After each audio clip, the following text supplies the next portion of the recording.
Hello, Cooper Glover 1972 here. I've got two box sets to show you. One's Disney, one's Disney Pixar. I would like to, I would have liked to add more box sets or what have you with this video, but I don't think that would work right because I'm trying to group these by like themes or directors or studios or what have you. Anyways, let me show you these two Disney Pixar box sets. First off, we got Fantasia Anthology. Fantasia is probably my favorite animated movie of all time, and also in conjunction with that, I would also include Alice in Wonderland, the original one. You know, the one made in I think it was made in the 50s. The one made by what's his name? Tim Burton is okay. I'm not overly wild about it, I guess, but it's not bad. It's okay. But and I have that as well, and I will show that to you. But that'll be a ways because I think that's in a box. So that'd be like towards the end of the collection. But anyways, let's get back to this. So we have Fantasia. Fantasia is a movie basically that has it's basically animation with images, moving images. There's basically no there is no dialogue and no sound effects basically, and anyways, so sometimes some of and they're like short little movies. So probably the most like literal of them would be The Sorcerer's Apprentice with Mickey Mouse. And then you have ones like with crocodiles and hippopotamus, and I can't remember the other one, what the other animal is in that particular one. And you have like that's Saint Seance, I think that the one I just mentioned, Carnival and Animals or whatever. I can't remember. I used to listen to classical music a lot. I used to listen to it for I listened to it for pretty much just for 5 years back in the late 80s, early 90s. And I still like classical music, but I don't listen to it that much anymore. I guess I still listen to, one of the things I listen to is Stravinsky's Rite of Spring. And I really like that a lot. I think I'm not a connoisseur of classical music. I'm not, especially like 20th century. I don't know, a lot of 20th century classical music, but for me, what I find the best piece of classical music to be the best of the 20th century would be Stravinsky's Rite of Spring. And it's done in this movie to the age of the dinosaurs. But also this film can be abstract. The most abstract probably would be the part where they're doing toccatas, box toccata and fugue. And they're showing very abstract images, and they also have other short movies. Like one starts off with Mussorgsky's Night on Bald Mountain, and it transforms into this with this like this like devilish creature in a mountain, and these like skeletons and how do like demons or not? They're kind of evil beings, and then it transforms into this very peaceful type of music, which is Ave Maria by who wrote that? Schumann or Schubert?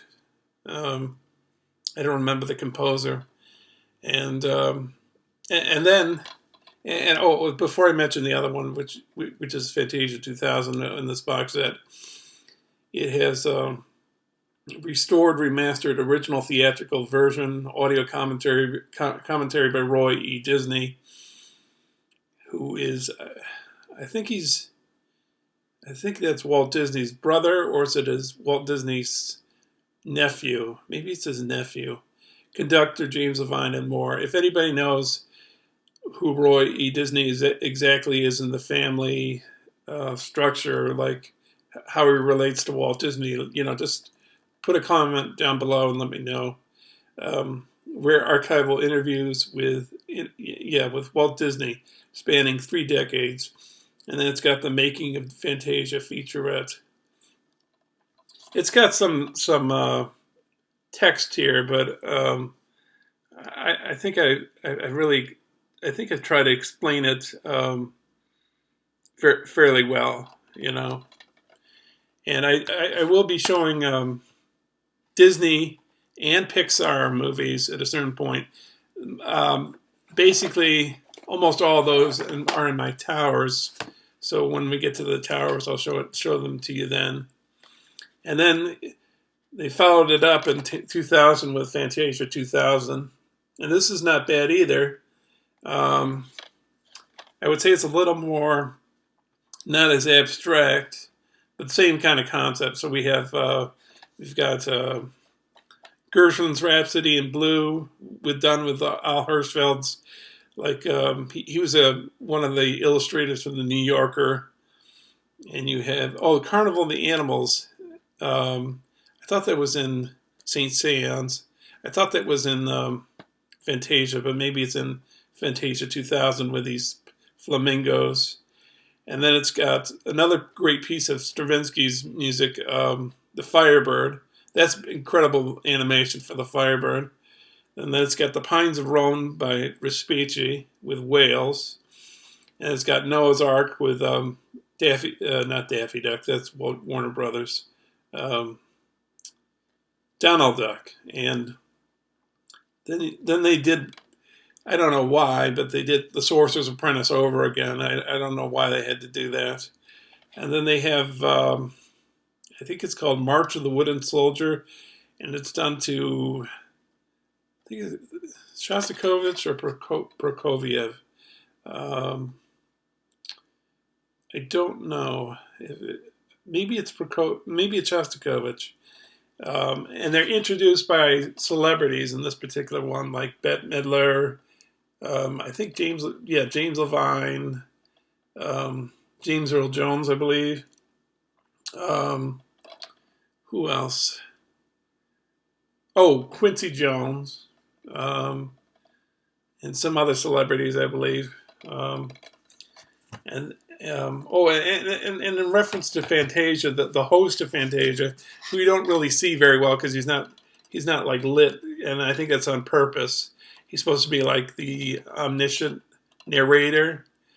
He's like, and you don't see the orchestra; you just see like their silhouette. But he's saying he'll say something like, "Let's hear the horns" or "Let's hear the violins," and they start playing and then you got the third disc you get with this is Fantasia Legacy. This has got a wealth of information on here. It's got in-depth exploration of segments, including storyboards, concept art, and character designs, special effects of Fantasia, still frame galleries, the art of Fantasia, publicity material, trailers, posters, pencil tests of unused animation, exclusive Walt Disney segments from Tricks of our Trade, The Plausible and Possible, and the story of the animated drawing, biographies of the filmmakers, historical context of each musical piece, the Fantasia that never was, reconstructed full animation and storyboards with music of abandoned ideas for Claire de Lune, The Ride of the Valkyries, The Swan of Tuonela, Adventures in a Parameter, and Invitation to the Dance, still frame art for The Flight of the Bumblebee, Mosquito, and Baby Ballet, original theatrical trailer. And then for Fantasia 2000, it has behind-the-scenes look at each segment, including CGI animation, test storyboards, concept art and character designs, interviews with the filmmakers, production progression demonstrations, deleted animation, alternate versions, abandoned concepts, publicity material, trailers, posters, historical context of each musical piece, an original theatrical trailer. And this all runs 2 hours and 41 minutes, so that looks pretty interesting. I don't know if there's anything, well,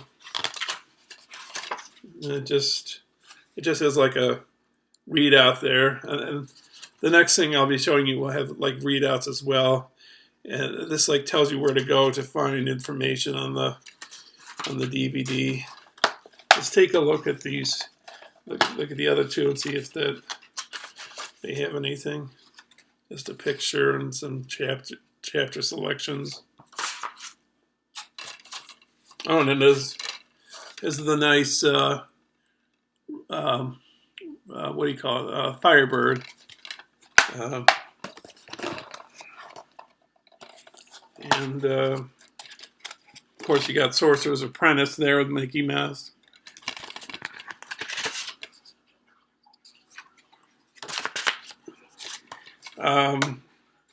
And it should be noted that Walt Disney was going to be, not Walt Disney, what am I saying? Salvador Dali was supposed to be, he was supposed to do a piece for Fantasia for Walt Disney, but it never came through. Here you get more detail. You get all those lovely pictures, and you got all this detail here. I haven't really looked at this, but I it's one of those things that I gotta take a look at. But this should be a lot of fun to watch. And this particular box set I bought off of Amazon. I bought it used, I don't think a brand new copy of Fantasia was available. I think they were out of print by the time I bought mine, and I have done that a few times. I've bought them off of Amazon, and sometimes I buy them when they're out of print. So sometimes I've bought a few things used, like a Seinfeld box set, and then in other particular cases, I've bought them.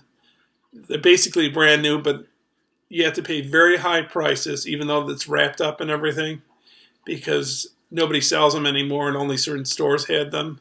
Like some of my Boonwell, I think were like that. They were never opened, they were never used, and they had the wrapping around them. But because they were so rare, and there weren't a lot of copies of them, I had to pay a high price, So, anyways, so that's a Fantasia. Then we get to Pixar. Maybe this was the first Pixar movie I had, or movies. I have Toy Stories 1 and 2. This is before they had the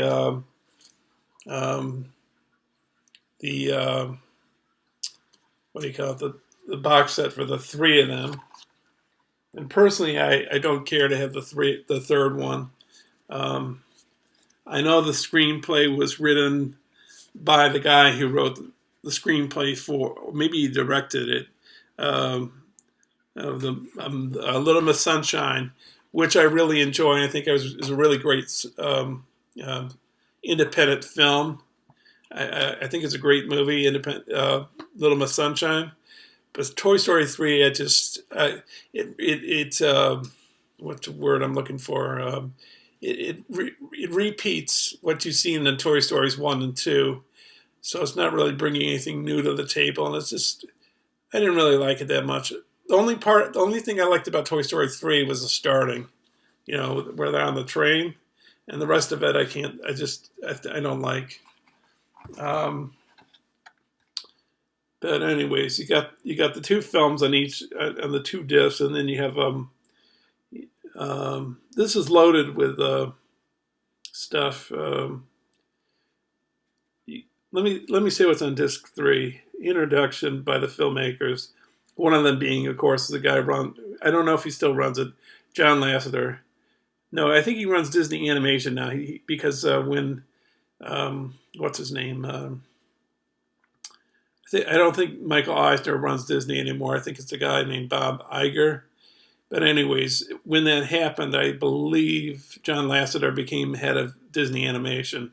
But before that, he was head of Pixar. So he's involved with this. He directed these two, I believe, as well. Because other Pixar films are directed by other directors like Pete Docter and Lee Unkrich, and of course, Brad Bird from The Incredibles. And I will get to The Incredibles when we get to the towers. But the history of Toy Story and Toy Story 2, character design, location design, story development, movie making secrets, music and sound design, abandoned concepts, deleted animation, early test, original treatment, storyboard pitch, storyboard to film comparisons, animation production, progression, demos, trailers, TV commercials, posters, guide to hidden jokes, music videos, original song demos, 3D fly-around tours of different sets from the film. That's pretty cool, because when you look at, it will show you the virtual world that the characters are in, like Andy's room, and is the other guy Sid across the street or next to him, shows their bedrooms, or shows the stairs or what have you. And then it also shows, and maybe this has become archaic at this point, but it does a 360 around the characters, because they make marquettes of them, clay marquettes, and they scan them in a computer. So they show like a 360 around the character, even though technically it's in a computer, it's not a real thing, And they show them showing the storyboards, putting them on a board and pitching them, and you see them actually pitching them. So it's very in-depth, it's very in-depth. They show how they do the sound and all that kind of stuff. And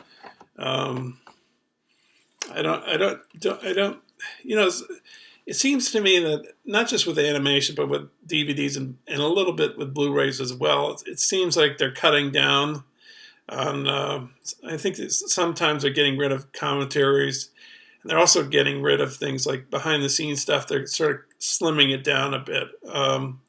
Because I think with Batman Begins, for example, they had much more information than they had with The Dark Knight.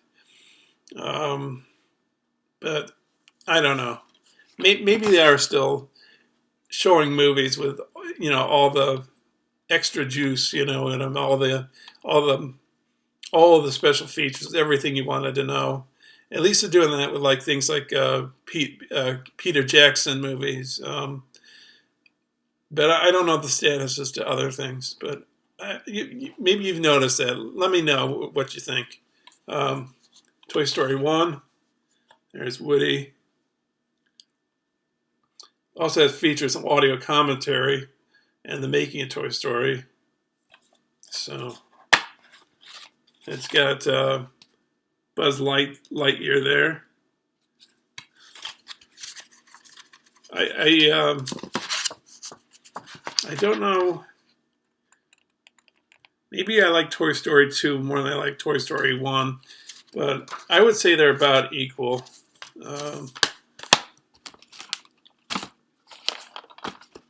Toy Story 2, Buzz Lightyear.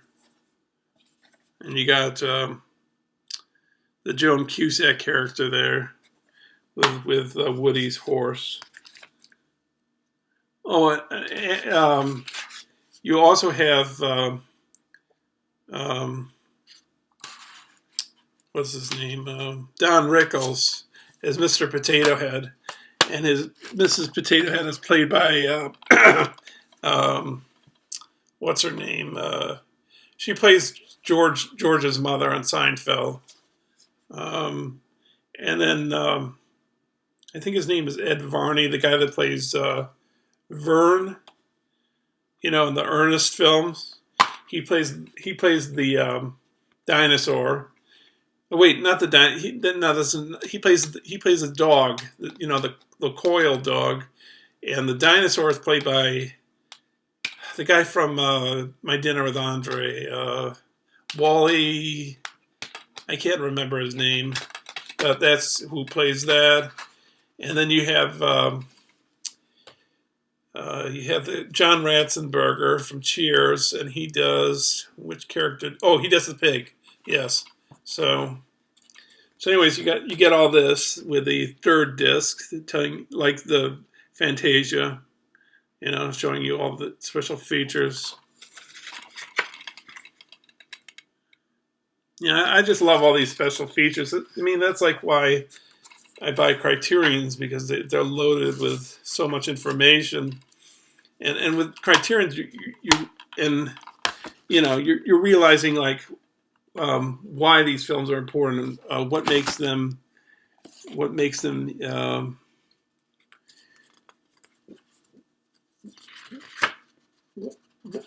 important. I don't know. It just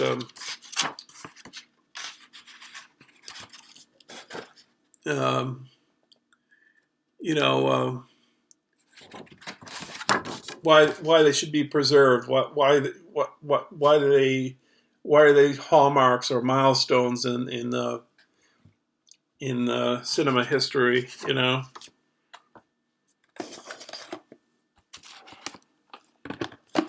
So that about does it.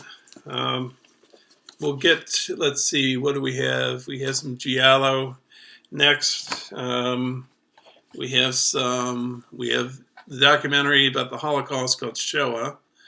We've got the Eisenstein box set. We got Indiana Jones, Alien box set, Nightmare on Elm Street, Die Hard, Harold Lloyd, Warner Brothers Gangsters, Scorsese, Coppola, Eisenstein, Twilight Zone, some Samuel Fuller, Rome, the television show, Alejandro Jodorowsky, Sin City, and two of my favorite films of the 2000s. So anyways, that does it for this video. Stay tuned for part 21.